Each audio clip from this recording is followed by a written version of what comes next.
आमकां 6:14 सुमार कॉल येयल्ले की LPG leakage in flat behind pharmacy college जुएफ्री रेसिडेन्सी फर्स्ट फ्लोराचेर. सो आमी आमची फायराची गाडी टर्न आउट केली. मागीर पळयता जाल्यार फर्स्ट फ्लोराचेर डोर ओपन आसलो. घरान ते आसली पूण तांकांच वास येयलो. पण पळोवपाक गेले जाल्यार एक्च्युली तो LPG सिलिंडर भायर काडलो जाल्यार तो खरंच लिकेज आसलो. सो भायर काडलो आनी चेक केलो जाल्यार लिकेज असल्या कारणान आमी मागीर नियरेस्ट आमची भारत गॅसाची ह्या एजन्सी त्यांचे टेक्निशियन आपयले. इंजिनची वॉशर काढलो आणि परत घातलो तो. चेक केल्यार आता तो ओके आसा.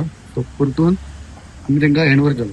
Okay, so the air cleared हय everything. clear. So issue होता हेजो असलो वॉशराचो. वॉशर म्हणजे तो लिकेज झालं ते पियर्सिंग हे असता पळय तो टेस्ट नासलो त्या तिथे लिकेज जाता. बट इश्यू मातसो व्हडलो आसा इन केस जर कितें हय जालें हय हय हय सोडलो. आणि आमचे सगळी फुल टीम सगळ्यांनी आमकां बरं बेगीन पावले आणि आमी इन्सिडंट जातलो आसलो तो म्हणजे कमी येतो.